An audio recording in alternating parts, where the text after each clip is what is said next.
Welcome to Norman, Oklahoma. Welcome to our Big 12 Big Monday matchup. We're inside the Lloyd Noble Center tonight. It's the Baylor Bears and the Oklahoma Sooners.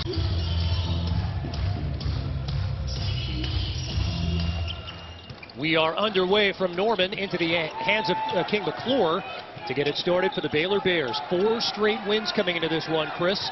What does Baylor like to do offensively? They're going to take time. They're play at one of the slowest tempos in the Big 12. They're going to work the ball side to side, especially against this Oklahoma defense that is a top 15 defense in the country. A look at the Oklahoma starting lineup, and things have changed over the past 3 games with the insertion of the freshman Jamal Bieniemy into the starting lineup. And he's made all the difference. You talked to Lon Kruger. He plays at a great tempo. He really is a calming effect on this starting team. And Rashard Odoms, another addition to that lineup, has made a big difference. James front rim on the 3 attempt into the arms of Mark Vital. This matchup so important. Makai Mason has been a catalyst for this Baylor team in Big 12 play. We'll talk about him throughout the night. Here's another freshman guard, Jared Butler, dropping it on.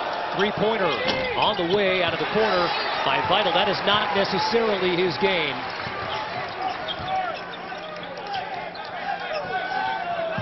What do we expect to see offensively, Chris, from Oklahoma?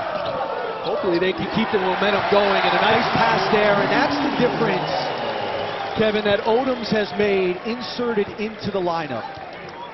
He's really just a physical player, especially when he gets into the paint. He's always got his head up. Nice pass there. Here's Kegler working on Maddox. Strong move, and they have been waiting for big-time production out of Mario Kegler in the past 2 games. Chris, they are getting it. They certainly are. A guy who started most of his time as a freshman at Mississippi State, so he's played high-level ball. Offense starting to come to him in his Baylor career. 3 on the way by Odoms, no, but they'll keep it on this end of the floor, and a foul on King McClure.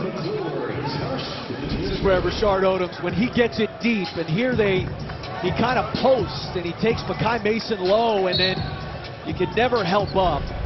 Yes, it's the hook and hold. So it's the old hook and hold rearing its ugly head. Which is a complicated call, Chris, that bears explaining for those who don't know what exactly is the hook and hold. So when a offensive player or defensive player going up for a rebound, you know, they basically latch on to the opponent's arm, and it's more of the holding that in place. And frankly, I think it's an overreaction to the Isaac Haas plays last year where he was lost to, you know, he broke his arm on that play where he was yanked down. Kelly Olynyk in the NBA did that to Kevin Love, who was then lost. The problem I have is now we're going to the monitor for every single one of these, and again, I think it's an overreaction more than anything else. We can't have replay for everything. And it does become a very difficult call to legislate on the fly, and then as Chris is saying, to need to go to the replay and the monitor as often as they do, it becomes difficult, but nevertheless, it's the rule. Here's McClure. Into the arms of Brady Maddox.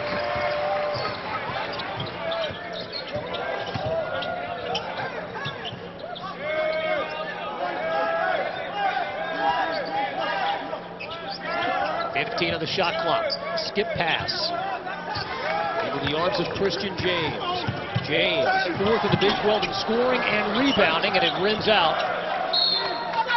Last touched by the Sooners.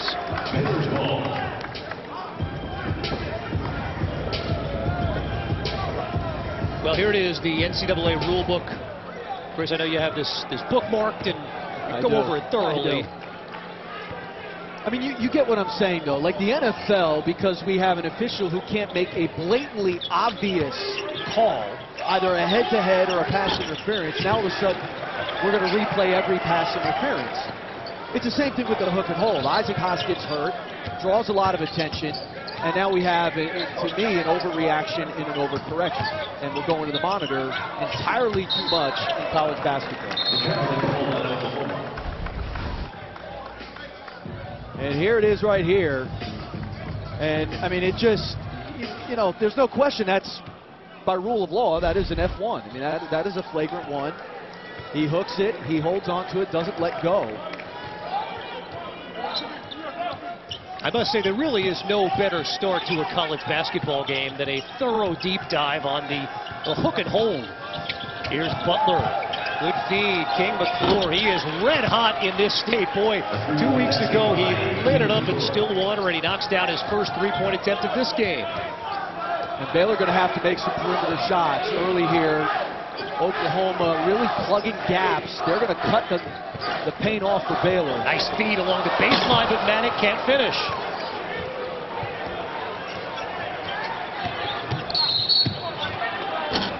And McClure fouled, compounding the problems. Well, in the case of both teams really physical. So you know, you've got to come in with the mindset of matching the physicality of your opponent. If you're Baylor, you got to be strong with the ball. Part of Oklahoma's game over Vandy, they forced 22 Vanderbilt turnovers. And then for Oklahoma, 5 guys have to rebound. Those guards in particular have to be active on the defensive glass. Baylor, in their last 5 games, averaging 16 offensive rebounds a game. They are so good on the offensive glass. And they are pound for pound one of the best offensive rebounding teams in the country, and they don't start a guy over 6'6". They are just, a lot of it's just wanting the basketball. Manick a corner three, and he knocks it down.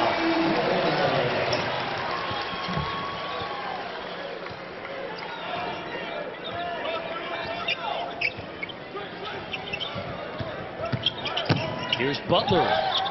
Good ball movement by the Bears. McClure contested, met at the rim, and King McClure has 5 points.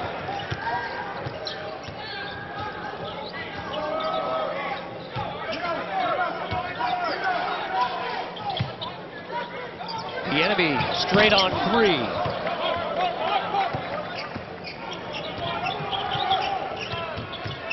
Look at Mark Vital taking all the way.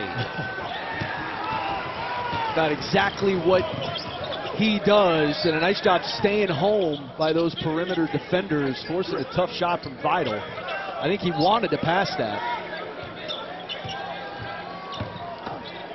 Good looking move by Odoms. Good help defense by Kegler, and last touch by Baylor. That was really good help defense. Kegler comes over and deters the shot.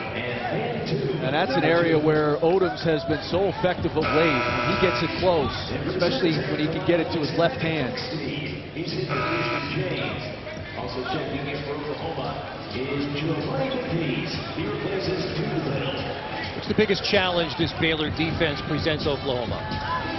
Well, it's the zone. I mean, you know, that Baylor zone it's hard to simulate in practice. It has some different movement than your typical 2-3 zone. They bring those wings really high up. In any zone, again, like if you don't play it as one of your defenses, which Oklahoma does not, you know, it's hard to simulate in your practice.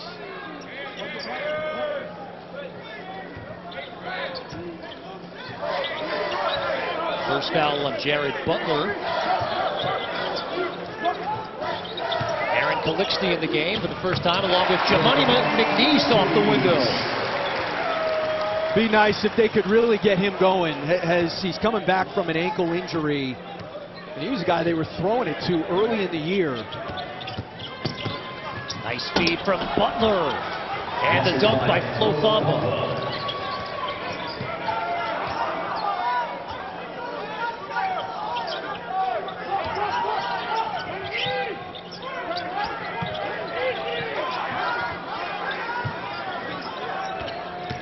The enemy working on Butler, the floater, no. McNeese fighting to keep it alive, and Butler comes away with it. Butler lobs it up. Look up and look out, Mark Vital. Jared Butler, for a freshman, has been so good at playing with his head up, especially in transition.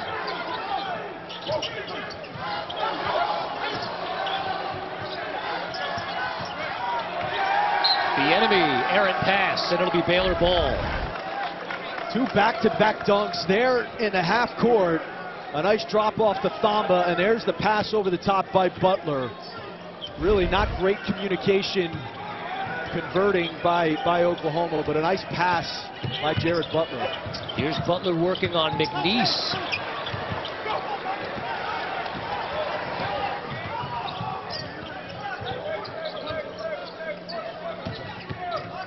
Good feed by the enemy. You know, it's amazing. Again, Baylor without Tristan Clark, not a tall team. They're a wide team. But they still can be very distracting at the basket.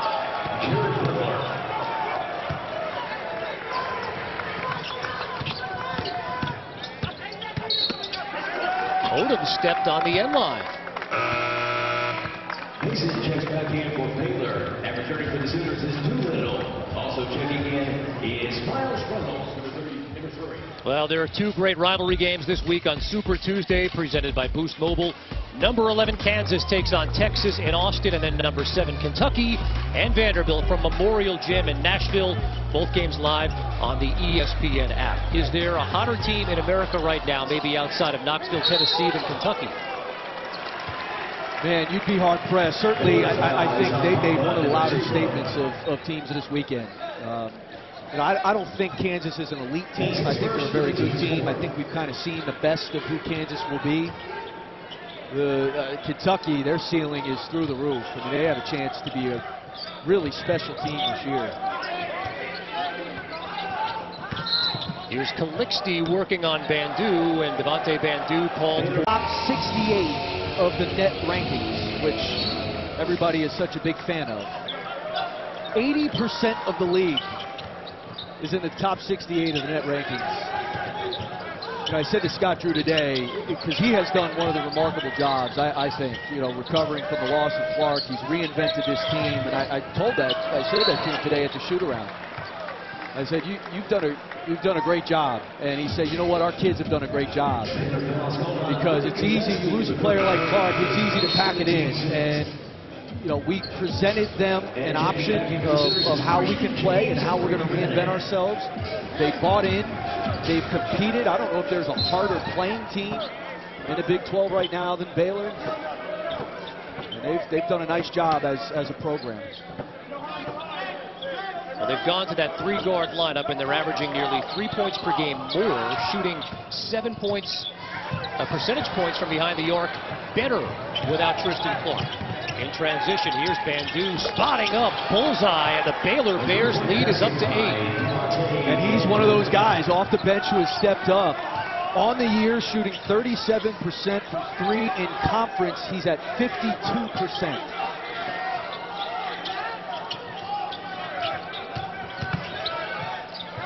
Doolittle gives it up. Reynolds tries the 3. It's been one and done for the Oklahoma Sooners. And here's a steal on the other end. Not a great offensive play or pass by Oklahoma, but it turns into points. And it's a Baylor team that guys are starting to figure out where their shots are going to come. I think guys are much more comfortable with what Baylor's doing offensively. It's amazing the number of guys on this roster here. Their numbers are so much better in conference play. Here's Kegler working on Maddock. A strong move by Mario Kegler, and the lead is up to its largest. It's 10. Oklahoma has had an issue with coming out starting games flat. They did it against Kansas State last week. Stretches of the game against Oklahoma State.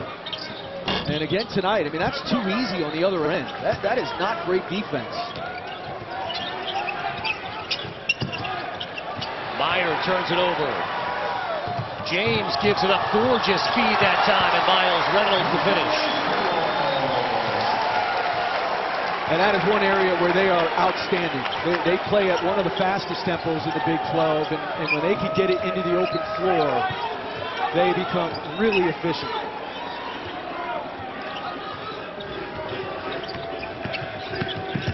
Kai Mason has yet to score in this game, and yet Baylor still leads by 8. And he breaks the ice, and the lead's back to 10. You know, guys off the ball really locking in on their matchups. Here's the steal by Meyer in the open floor. He's a big-time athlete, and he's fouled on his way to the basket.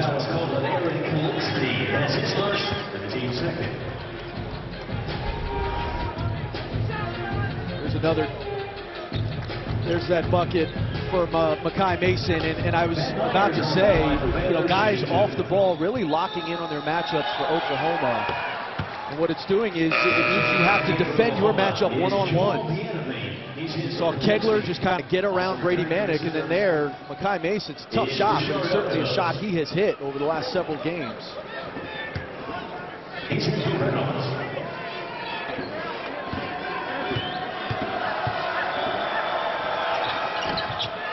Meyer short on the second attempt. You know, you talk about the difference in this Baylor team. In conference games, they lead the Big 12 in scoring offense, offensive efficiency, rebounding margin, and assists. And again, as we've talked about, they're doing it all without their best player.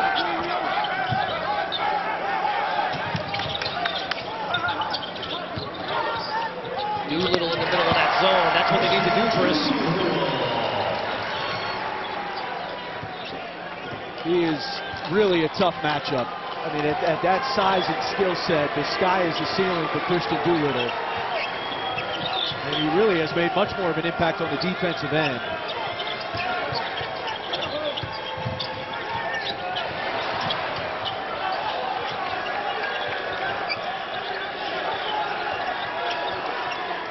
Down to 5 on the shot clock. Mason, nice feed, and the finish by Freddie Gillespie. He is playing at such a high level. What a big-time pass that was. Christian James fires the three and connects for the first time. You know, a guy who had been struggling really up until that Vandy game. The day before the Vanderbilt game, he sent out a tweet that had one word: patience. And then 4 hours before the Vanderbilt game, he sent out another tweet that said, sometimes you have to look in the mirror and check yourself. And I think Christian James, who for a period was playing one of the 5 best players in the Big 12, playing at such a high level, I think he went back to work, started to grind on his own, practicing, getting shots up.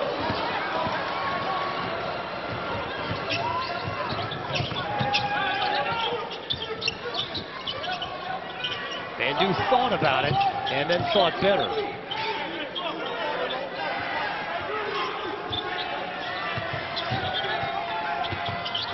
Meyer to Gillespie, second straight trip.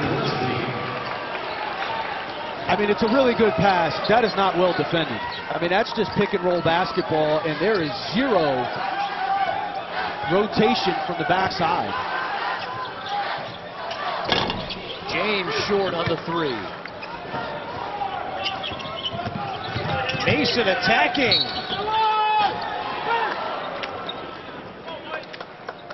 Makai Mason is doing it all for this Baylor offense. Watch this dish. Help comes up. Too late. Gillespie, easy bucket.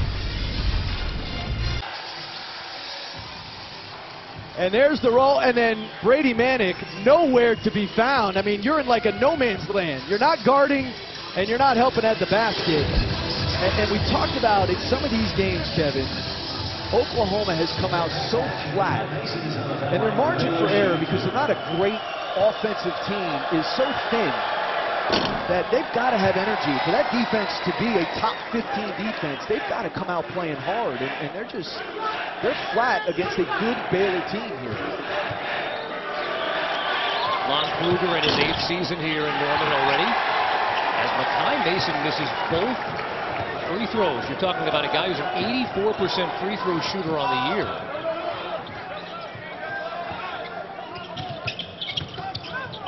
Doolittle swatted away by Gillespie.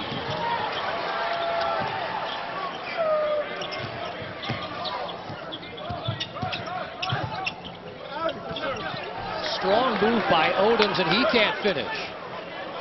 You know, that's the other element for Baylor that has gotten better. Those two guys inside, that two-headed monster of Thamba and Gillespie. They certainly have length and height that you can't teach. A good block shot there to start. And then I think he was deterrent on that second Odom shot. And you know, confidence breeds confidence. And you can see that this is a very confident Baylor group as Butler, with one on the shot clock, missed a close one.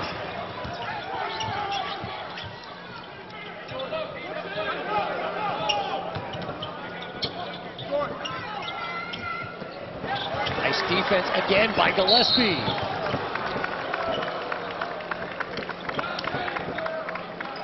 The Sooner foul is called on Giovanni McPease as his first in the team's score. There is a look at Tristan Clark. He went down a few weeks ago, season-ending knee injury. He's going to have surgery later this week.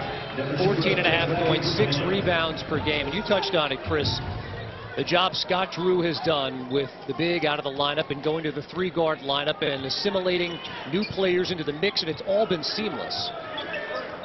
Well, everything they did offensively ran through Clark.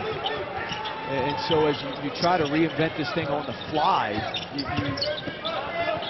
there's a lot more of, and again, guys have to step up, but there's a lot more of free-flowing stuff, a lot more off the dribble, off the bounce. I mean, Clark was leading the nation in field goal percentage, shooting 74% from the field. How difficult is that to do mid-season when you lose? As a big-time block that time by Thamba. How difficult is that to do? It's tough, especially when it happened for Baylor, because they were playing Kansas on a Saturday. That was the first game he was out. They turned around and had to play again on a Monday. So there wasn't a whole lot of practice time to adjust. And here's this length again at the basket. I mean, this is Thamba. So we're seeing Gillespie, and there's Thamba just putting it back in the offensive player's face. And then again, both those guys have really good length and size at the basket, and I think starting to become much more comfortable. As Butler's called for the drought. Just to finish the point on the Baylor bigs, I mean, Thamba and Gillespie were thought to be role players. I mean, they were not running offensive sets through those two players, and they're still not, but those guys are contributing, and anything you get on the offensive end from them contribution-wise has got to be a total bonus for Scott Drew. And they don't need the ball to make an impact. Offensively, they're playing off, they're setting high screens and rolling and then catching it.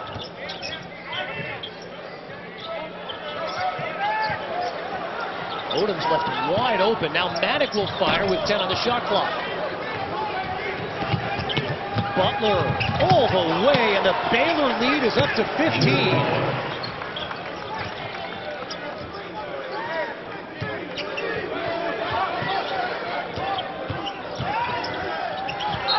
Odom's shuffled the feet.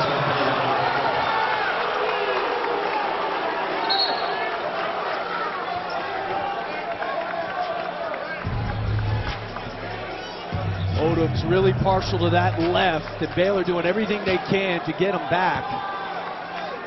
And I thought it was a good call. I mean, it's really good defense by Butler. Gets a hand on the ball, and then those feet did shuffle in there.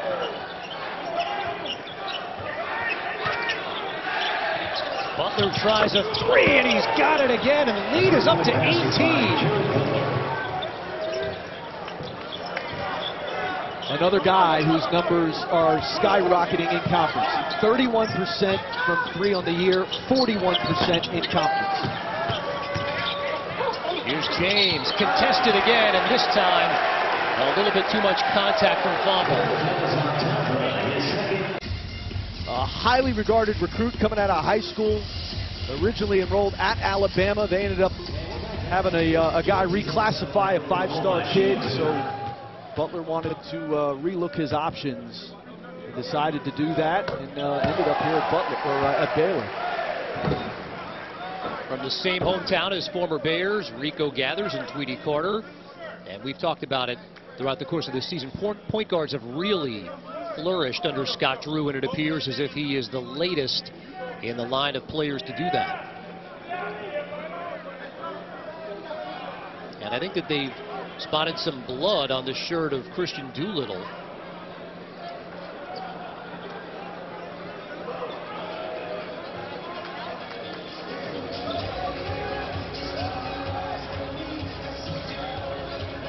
and Mark Vital sent to the bench there as well. So let me get this straight. His leg is bleeding, and it ended up on Doolittle's jersey. Could that have been from the alley-oop? Was he that high? That's a good question. And the score would indicate that the blood would be coming from Oklahoma right now. Of course, they're 6 of 24 from the field shooting the ball. They've turned it over 8 times compared to just 3 for Baylor. And this is a team that's coming off the big win on Saturday against Vanderbilt. You wonder from game to game. We saw it a week ago with West Virginia after they beat Kansas in their own building, how the energy can just be sucked out of a team in such a short amount of time.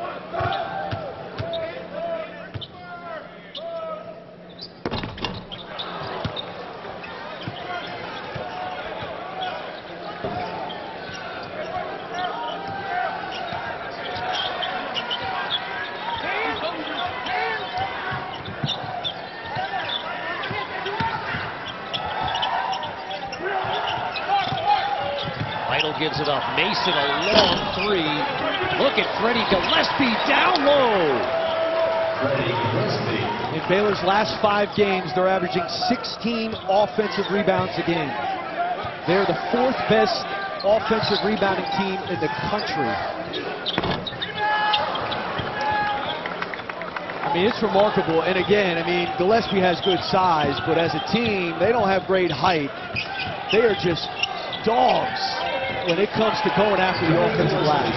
And they are now running the offense through Freddie Gillespie. So much for that comment earlier. He's 4 of 4 from the field. Chris, the lead is 22.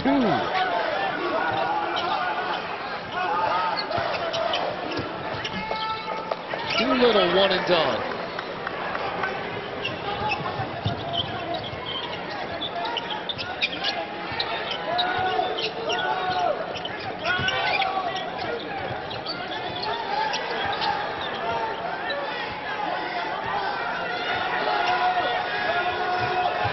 On the shot clock.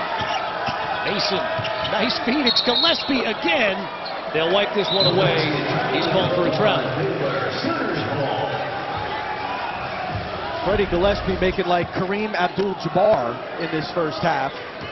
Again, it starts with a high screen, and it's not played well. I mean, it's just not good ball screen defense. But give Gillespie credit, man. He is making like Kareem. 9th Oklahoma turnover.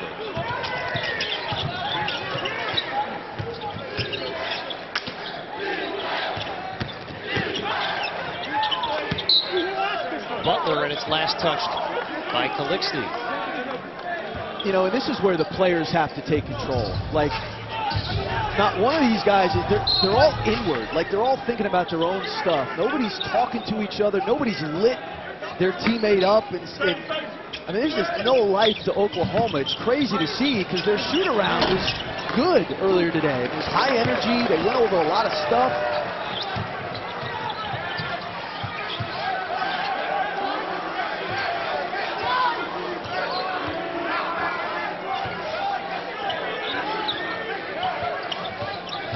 Here's Bieniemy. Calixte thought about it. Good-looking move and a 3 by Calixte.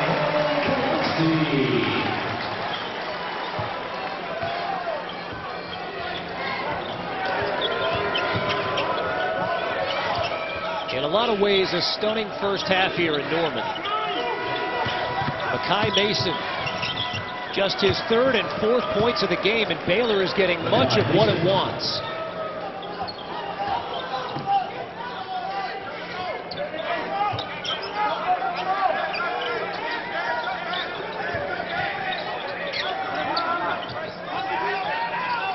Good ball movement that time. Manic off the mark, and look at Vital Sky for the rebound.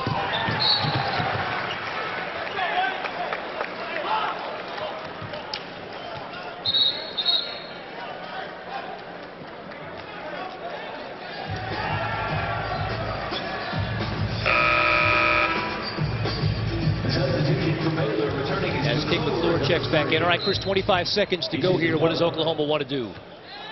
Well, if you don't have a 20-point play in the bag, I mean, you got to work to get a good shot. This is a halftime talk. Like, it's not a coach's thing. Some of these players, these veteran guys for Oklahoma, they got to light each other up in there. I mean, it's not going to come down to this last shot going to break. You'd like to score, though, to have at least some momentum. James with 3, knocks it down. Quiet first half for James and the Oklahoma Sooners. I mean, they've had some stuff at the basket. They got to finish better, and the ball's got to move a little bit more. A season low 21 first half points for the Sooners, who we should point out 5 days ago rallied from 19 down on the road against Oklahoma State. Here's Doolittle. Missed a close one, and Vital gobbles it up. You know, again, another close one there. I mean, they had some missed layups in the first half. And it's been a defensive team all year. I think their offense and lack thereof affected their defense in that first half.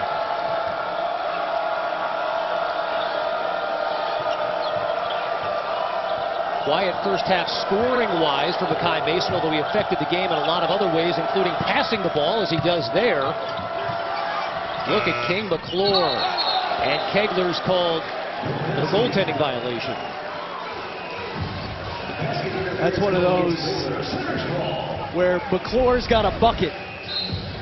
And, I mean, this thing's going down, and Kegler gets up there, and certainly a goaltend. And that's where you turn to the guy and say, yo, man, that's my bucket.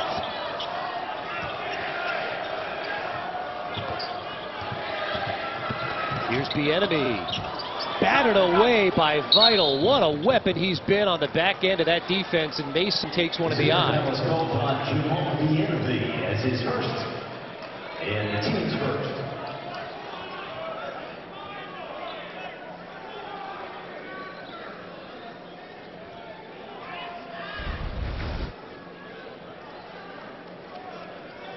Nice block shot again by Vital. And then, yeah, he catches him right in the eye, or right in the face.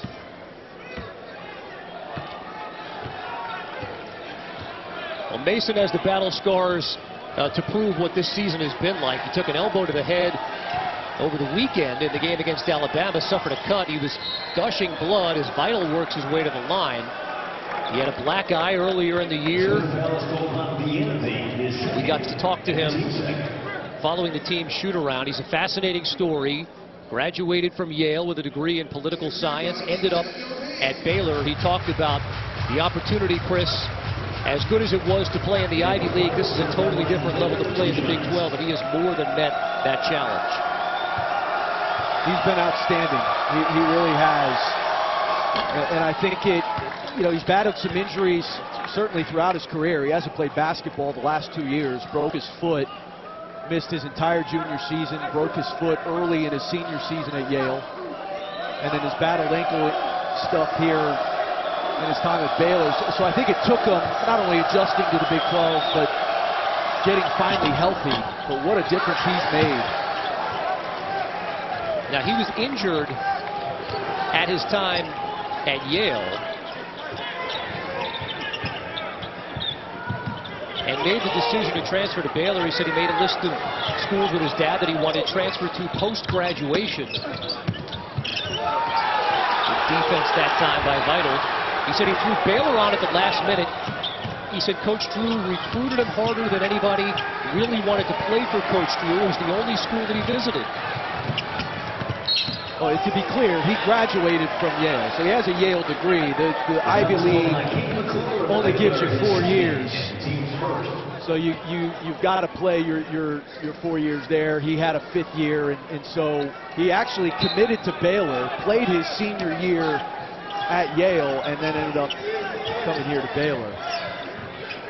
Or didn't play his senior year, stayed at Yale to play his senior year, and ended up getting hurt again. So it's a remarkable story. He's a quiet kid, but he leads by example. You mentioned all the cuts and nicks that he's gotten throughout the years. He's a tough kid and is really a talented player.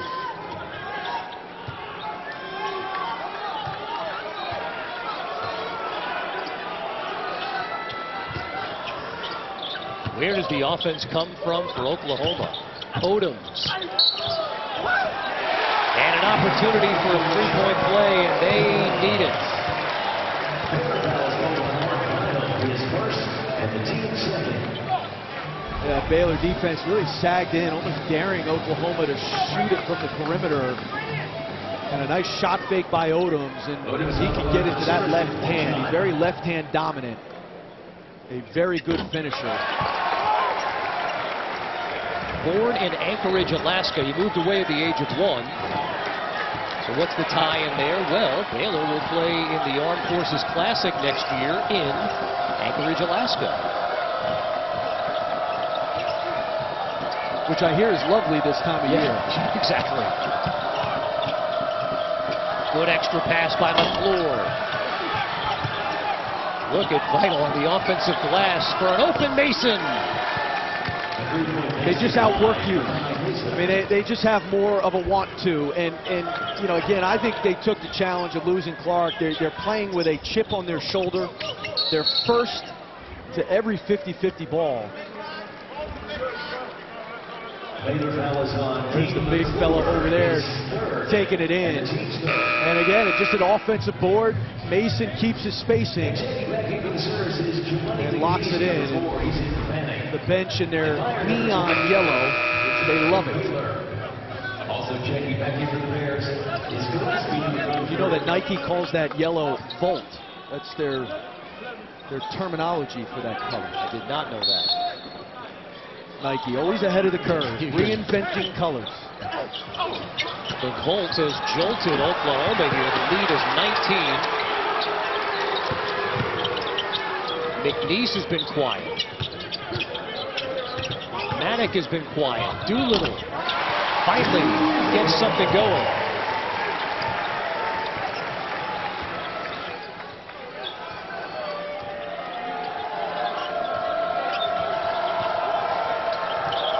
How about for Scott Drew? Chris, how do you avoid complacency here with a 17-point lead? Well, you got to make sure the effort is a sustained effort, and it has been to start this half. I mean, look at this. The ball is moving. Bodies are moving. They're first to lose balls in this half, and then they've been all over the offensive glass. So, I mean, that's the first sign, I think, is if the effort wanes, which it has not. Just the 4th made three of the season by Mark Vital. When it's going your way, it's going your way, and it's going Baylor's way.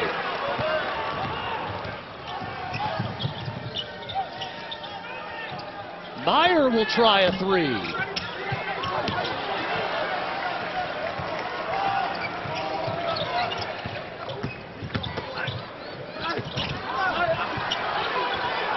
They're letting them play. McNeese, no. Butler, wild shot that time.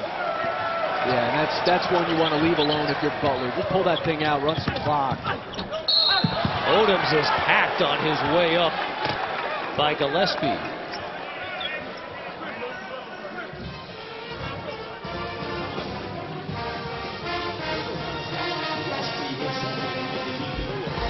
In that tournament win.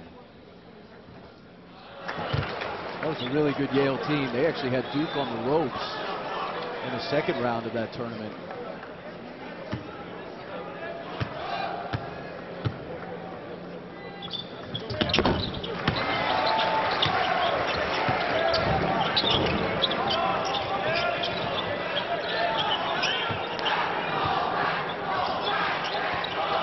Oklahoma, a little three-quarter court pressure. And it forces a turnover.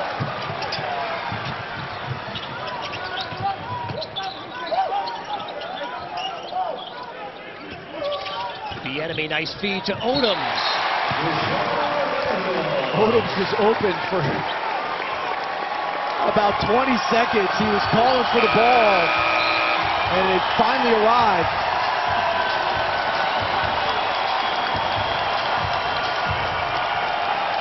And Odoms has been one guy showing some emotion. He's trying to rev up this crowd, trying to get this thing going.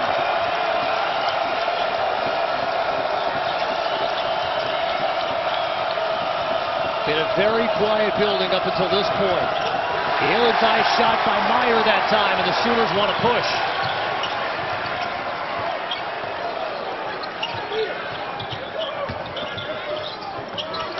Odoms again. Offensive foul called on Jamoni McNeese.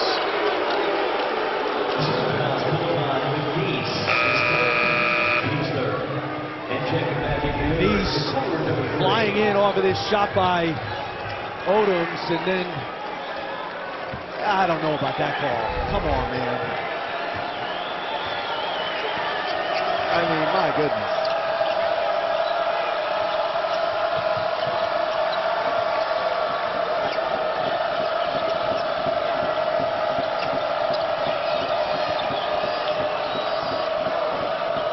Down on the shot clock. Mason draws the double team. Gives it up. Nice looking feed.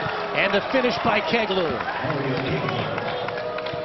Mason is so good at looking one way and passing the other.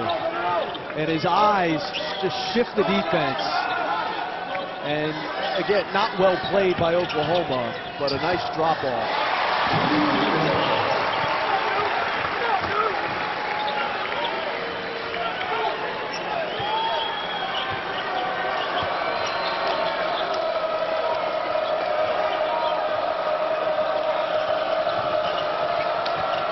Baylor shooting 50% from the game.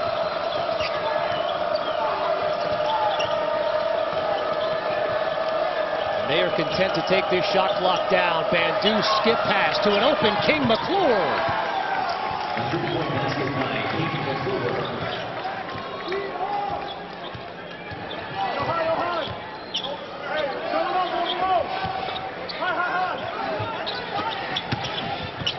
Doolittle has it knocked away.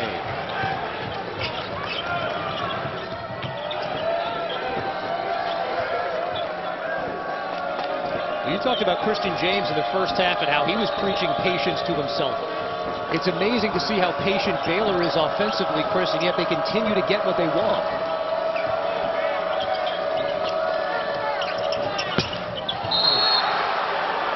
Except maybe that time. They're getting whatever they want. Look at this pass.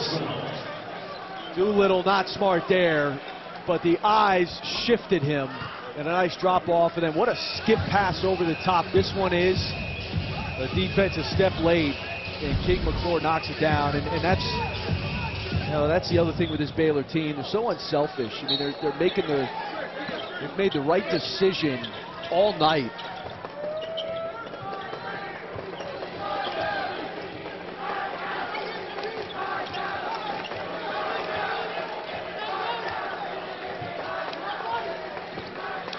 Mason working on the freshman Bieniemy.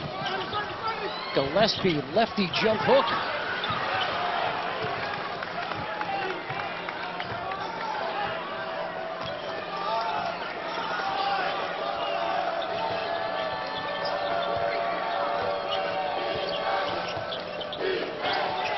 Kegler a three.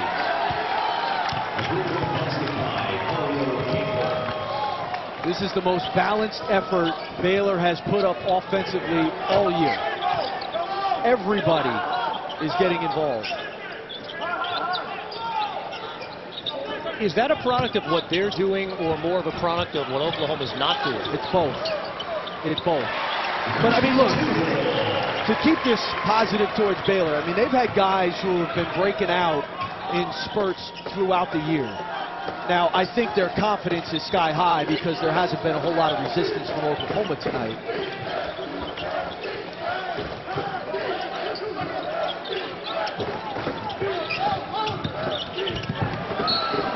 Mason drives, and he lost it. A 20 round, just, you know, again, a great effort from Baylor. It's hard to hammer that point home more. Oklahoma 27% from the field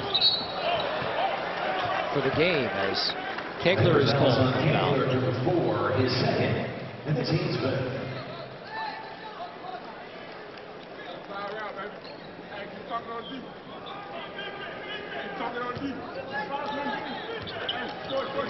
Very, very quiet games for the top two scorers on Oklahoma, Brady Manick and Christian James. Look at Gillespie. Yeah, this would be his best game of the year. Mario Kegler coming off maybe two of his best games of the year. You said it in the first half. It's a different Baylor player every night. Well, and what's happening in front of our eyes is they're becoming a deeper team. You know, in games like this, Scott Drew now becomes more comfortable going to those guys on his bench, be it foul trouble with starters, be it a starter not playing as well. You feel comfortable going to a Bandu off the bench or either of those two big guys, Thamba or Gillespie. Well, I asked you a couple games ago, is this Baylor team for real? You know, for real within the context of the conference for where they were at that point in the season. A couple games later here, is this Baylor team for real? Yes, they are for real. I mean, they're gonna. This game will move them to 5-2 in a conference that has 8 teams in the top 68 of the net rankings, and they've done on the road. I mean, they're not just doing this at home. I mean, they're winning games on the road as well. 3 of their last 5 games, this one included, would be on the road, which they have won. Bandu missing the 3. Well, this will be the 3rd straight Monday that they will have won a road game if they're able to hang on. They won 2 weeks ago in Stillwater. They won last week in Morgantown, and they are putting on a clinic here in Norman tonight. Bandu in the open floor. What a move!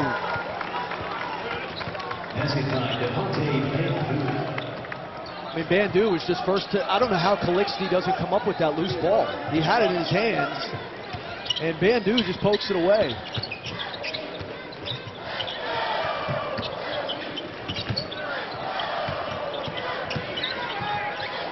Reynolds.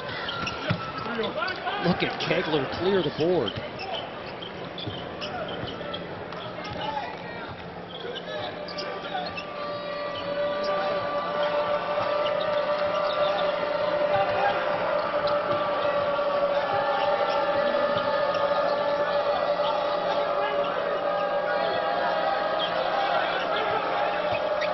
Shot clock down to 6.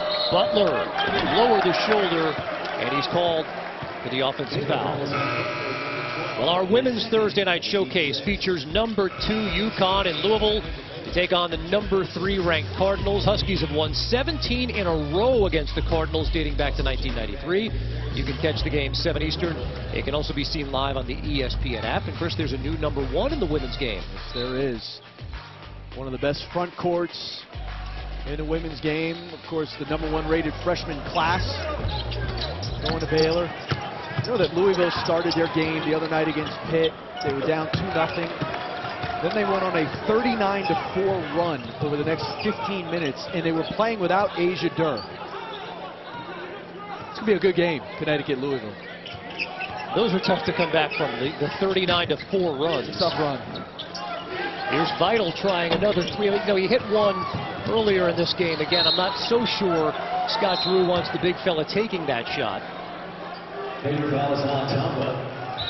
But Vital's got to be looking around and saying, hey, everybody else is having a big game. Why not call number 11's number? And substitutions for Oklahoma, returning is Manning Doolittle.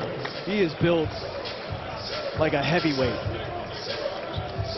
He is I'm telling you, pound for pound, Mark Vital is the best offensive rebounder in the country. He's got 26 coming into this game. He's got 26 offensive rebounds in conference play. That's over 4 offensive rebounds a game.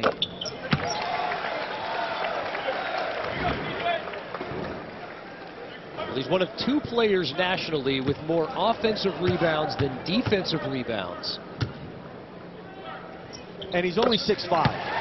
So don't be giving me any of this, you got to be tall or this to be a good rebounder. He's 6'5". Now he's 230. But he just works his tail off. And you know, you look at these teams on the floor or at shoot around and you say, boy, Oklahoma they look like a physically bigger team than Baylor. We've said that a couple times this year, and yet one of the hallmarks of this Baylor team is their ability to rebound. And at some point, Chris, it's not just a size thing. At some point, it's a want thing.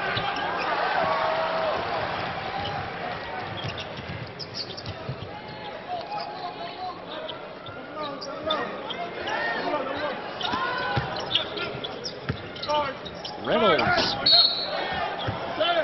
And an offensive foul called on Miles Reynolds. Drop some seed lines there. And I'll tell you, team, you were high on this team a few weeks ago, and I saw them on Saturday, and it was the best I've seen them is Iowa State. And we know how good they are offensively. They've got 5 guys in that starting lineup who can give you a bucket. Wigginton came off the bench. Lindell Wigginton played really, really well. But the thing they did that they did not do in the second half against Kansas is they really guarded. Doolittle will head to the line. So who's the best team in the conference then? Man. You know, look, I still think Kansas, regardless of that game on Saturday, I still think Kansas is going to have something to say about this thing. And I think they're good. And I think they have the best player in the conference in Dedrick Lawson. So anytime you got the best player, you're going to be pretty good.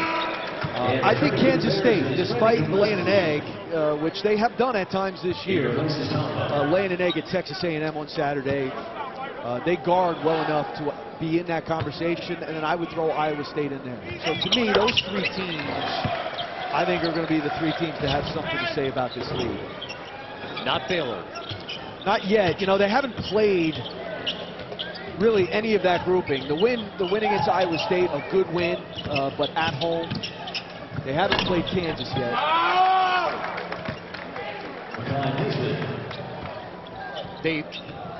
They lost at home to Kansas, but a game that turned out to be very close at the end of the game. That's right. That's right. That was the game they lost Tristan Clark. Right. Yeah. Meantime, as we continue to lay on the praise in an effusive manner about Baylor, despite that 3, I mean, we have been generally kind to Oklahoma because this has been a brutal performance tonight.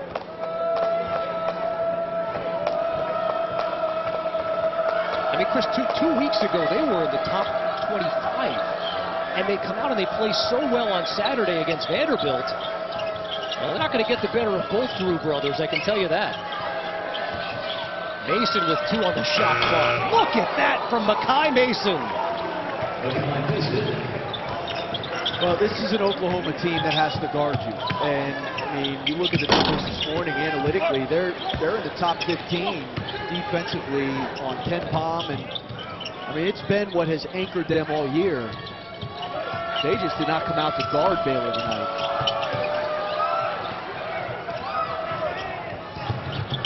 Here's Reynolds all the way. They say it was on the floor. And Reynolds is in disbelief. Baylor penalties on Mason, number 10, is first to the team's 9. Reynolds so good in the open floor. He's going to go to the line anyway for a 1-on-1. He thought it was a shot. John Higgins called it on the floor.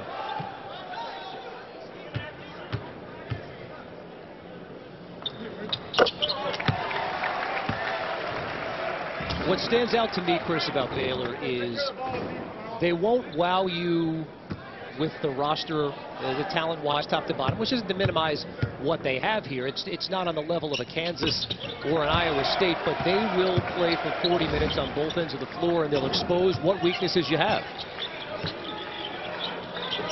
They play really hard.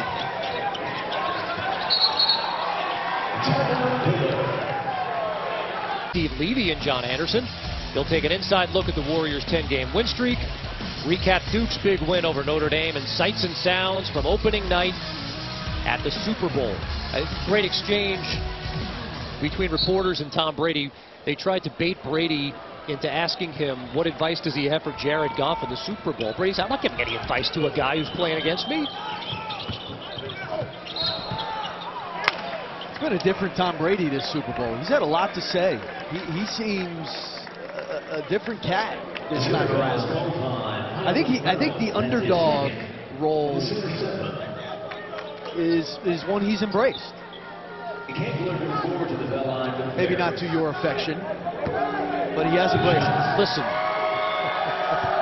I have a hard time calling the greatest dynasty in the history of professional football Here we go. an underdog.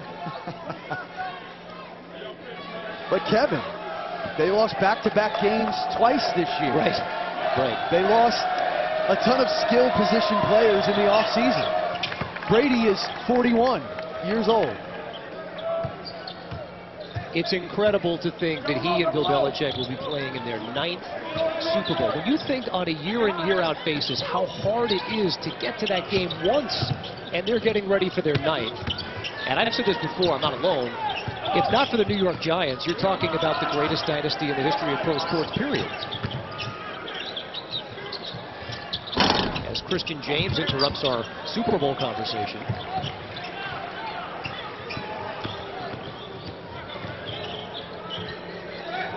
You know that there was, Jalen Hurts was at the game the other night. There was a line out the door to shake hands with Jalen Hurts.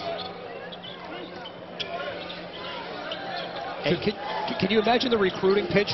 Hey, come into the school where Baker Mayfield and Kyler Murray have just won Heisman trophies. To go back to college and be a quarterback at a premier college football program. That's the dream.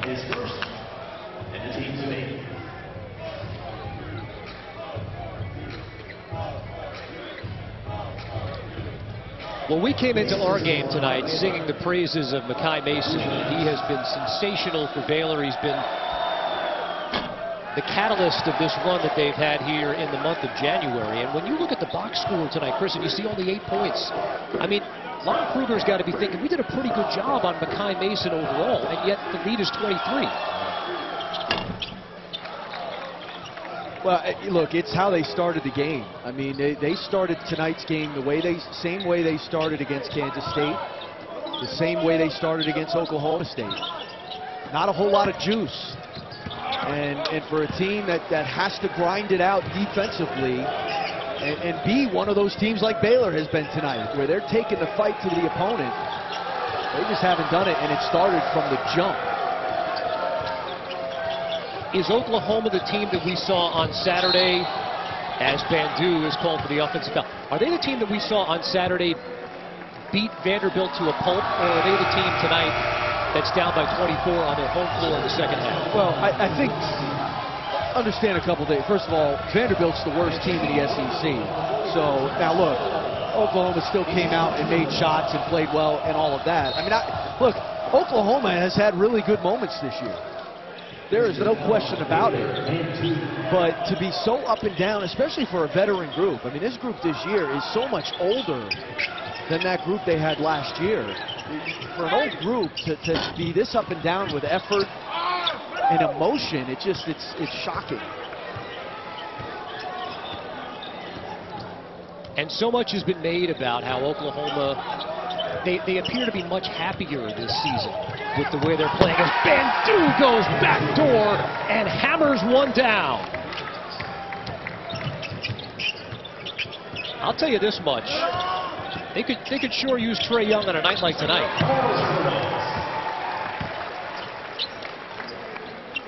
You can say what you want about the way that he played last year and how it was difficult to play with at times, but you were going to get effort from him, and I'm not sure that we saw it really from Oklahoma at all tonight.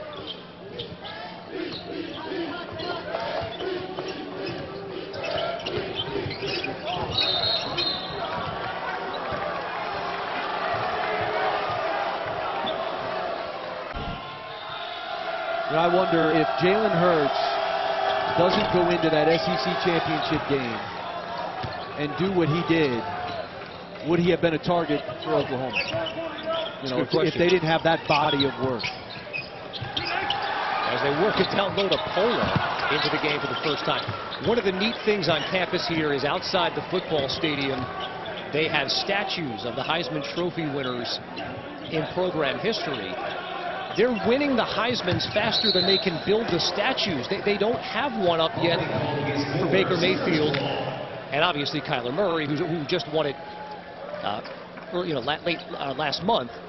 But the fact of the matter, now they're waiting for Baker Mayfield to come back to campus and make a whole big thing out of it. But the point is, they've won it each of the past 2 years. That sculptor better get to work. Baylor foul is on Myers, number 24. I have a question for you. When you consider what the basketball program has done, is there an athletic department in America that's produced more superstar talent at the pro level than Oklahoma? In football and basketball combined. Also checking in is Darius Allen, number 1. You know, Michigan State is one of those other programs, and I don't know the numbers, but just when you talk about combination of football and basketball, Michigan State is always a program. They don't certainly have the football that always comes to mind. But it's Oklahoma's. They are one of the best. I mean, there is no doubt about that. Think about the NBA talent they've produced here between Blake Griffin, who's got the brand new, gorgeous practice facility right next door to the arena. Obviously, Trae Young and Buddy Hield.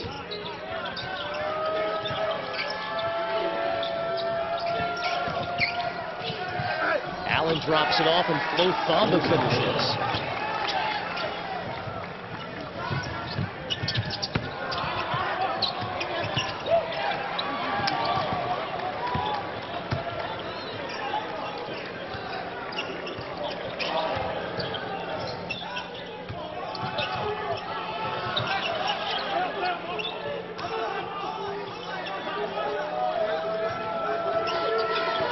Stunning to see how much this one has gotten away from Oklahoma.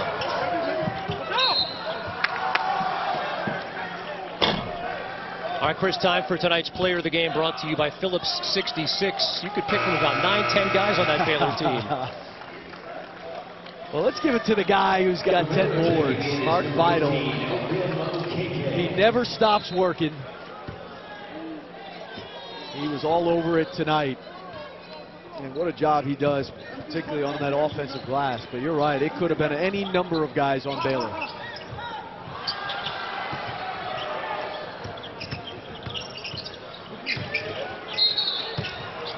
MBB OKLAHOMA in the game for the first time, and he's called for the foul. It's a Baylor team who started this run in January with the win over the then-ranked Iowa State team. They lost to Kansas, but made it a tight game down the stretch, and then they go to Stillwater and beat Oklahoma State. They win at home against Texas Tech, on the road against West Virginia, Saturday against Alabama, and on the road again here in Norman, Oklahoma. Scott Drew's team has been sensational. They don't want to see this month end.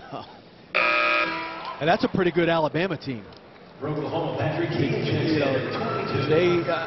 I watched Ole Miss because I had them against Iowa State, so I watched Ole Miss Alabama, and Alabama just pounded Ole Miss. So that's a good win for Baylor.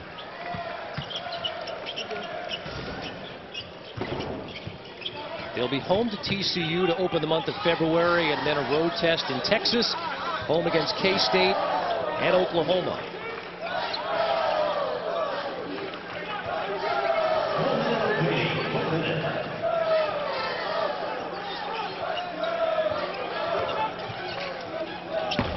Off the glass and in for Butler.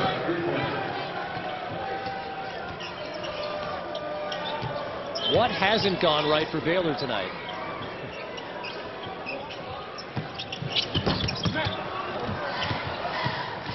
And what has gone right for Oklahoma? Look at Butler lob it up, and it's thrown home by Darius Allen.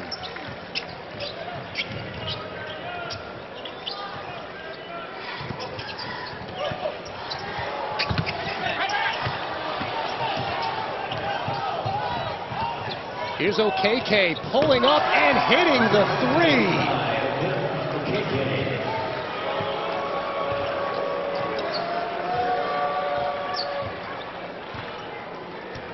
All 11 Baylor players have a made field goal in this game.